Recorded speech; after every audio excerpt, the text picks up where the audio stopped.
이어서 경주 소식입니다. 인터넷 신문 경주 포커스 김종득 기자 만나보죠. 안녕하세요. 예, 안녕하십니까.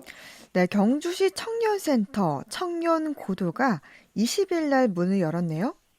예, 어제 개소식 가졌습니다. 경시 청년센터는 이 황호동 도시재생 뉴딜 사업 지역 내에 있는데요. 4층 네. 건물입니다.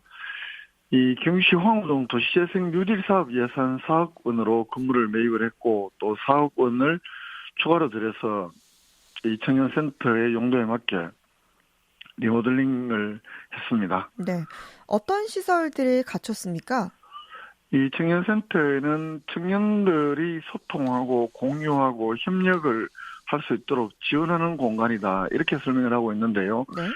그 1층에는 일단 도시재생 사업과 관련해서 작은 도서관, 도시재생 현장 지원센터가 입주해 있고 이 청년센터는 2층부터 4층까지 3개 층을 사용을 하는데 2층에는 센터 운영을 총괄하는 청년센터 운영사무실 그리고 창업자가 쓸 수 있는 사무공간, 또 상담실, 3층에는 청년들의 소통, 쉼터 공간인 카페와 회의실, 공유주방 등이 마련되어 있습니다.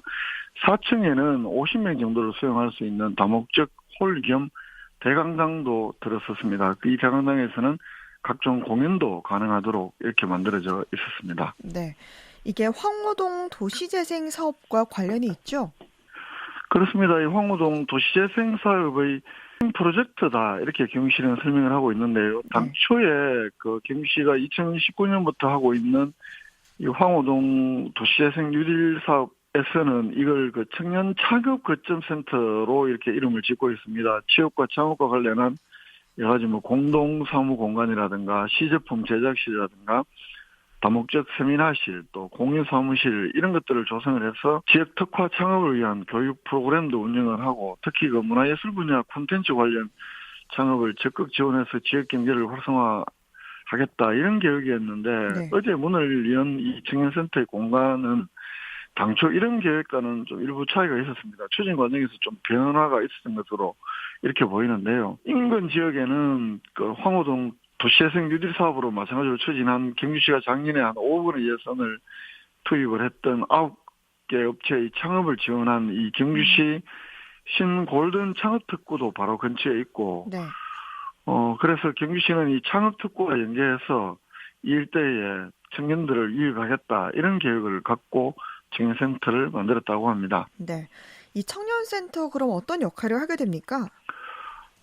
마찬가지로 청년들이 모일 수 있는 여러 가지 기재들을 제공하겠다.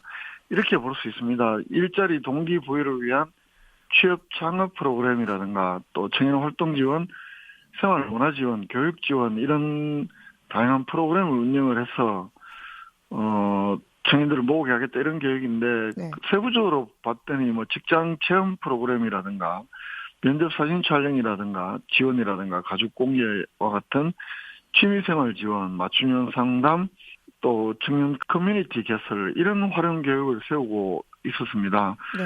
그러나 문제는 이 경시가 1년 단기 계약으로 이 3명의 청년센터 전담 운영 인력을 채용을 하고 있었는데 이 3명의 인원이 이런 많은 일을 해낼 수 있을지는 굉장히 좀 미지수로 지적이 됩니다. 현재 인력으로는 어떤 장기적인 계획을 마련하고 추진하는 것보다는 이런 당면한 프로그램을 수행하기에 급급할 수밖에 없는 한계를 지닌 것 아니냐. 1년짜리 계약으로는 이런 지역도 나오는 거고 이렇기 때문에 경시 관련 부서와 이런 청년센터 업무국 사이에 유기적인 업무 체계 구축이 매우 필요한 것으로 이렇게 지적이 되고요.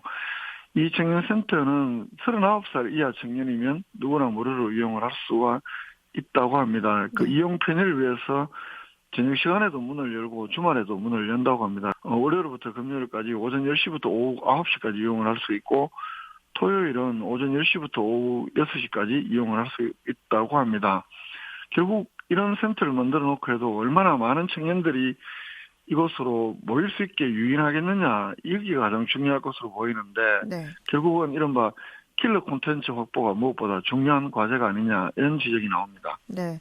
정말 청년들에게 실질적으로 도움이 되는 그런 청년센터가 됐으면 좋겠습니다. 그리고 경주시가 신교통수단 도입 타당성 조사 연구 용역 결과가 나왔네요. 작년 3월부터 지난달까지 1년 동안 경주시가 신교통수단 도입 타당성 연구 용역을 했었고 또 네. 3월 달에 최종 보고회가 있었고요.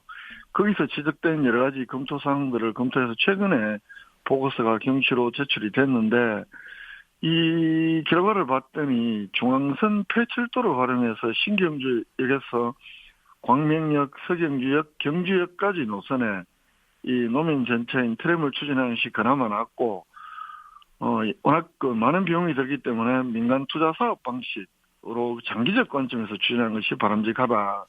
이런 용역 결과를 제시했고 그래서 경주시도 이 장기 검토 과제로 추진할 것으로 보여서 이 조남경 시장 취임 이후에 의욕적으로 추진했던 이 신교통수단 건설은 일단 주시장의 임기 내년 6월 말까지 임기 내에 착공과 같은 이런 가시적 성과는 가져오기 어려울 것으로 이렇게 분석이 됩니다. 네. 노선 검토 결과는 어떻게 나왔습니까? 한 4가지 정도의 노선을 검토를 했다고 합니다. 신경주역에서 광명, 서경주역, 경주역까지 14.1km 구간, 그리고 경주역에서 경주소방서, 동공원, 보문단지까지 7.7km 구간, 그리고 그 보문관광단지에서 그 청군 도시개발사업지구 불국사역까지 7.1km 구간, 이 3가지 노선을 검토를 했고 거기서 덧붙여서 신경주역에서 경주대, 서라벌대, 터미널 강변로 경주역까지 이 14.2km 구간도 검토를 했지만 이건 워낙 경제성이 낮아서 최종 검토 단계에서는 제외된 것으로 나타났고 이 3가지 구간에 대한 사업비 또는 경제성 이런 것들 평가를 많이 했는데 3개 노선 모두 경제성이나 타당성 또 사업성에서 모두 그 대체로 우리가 기준치라고 볼 수 있는 1 이하로 매우 낮게 나타났고요. 건설비만 해도 대략 한 800억에서 1000억 이상 드는 것으로 이렇게 나타났습니다. 네. 용역 수행기관 측의 대안은 어떻게 제시됐습니까? 그래서 아까 말씀드린 대로 이 사업성과 경제성 등을 고려할 때 폐철도를 활용한 첫 번째 대안, 그러니까 신경주역에서 광명, 서경주역, 경주역까지 이 노선이 그 대안으로 이렇게 제시를 했고 그러면서도 민간 투자 사업 방식 그리고 장기적 관점에서 추진하는 것이 좋겠다 이렇게 보고를 한 것으로 나타났습니다. 네. 그럼 경주시는 어떤 입장인가요?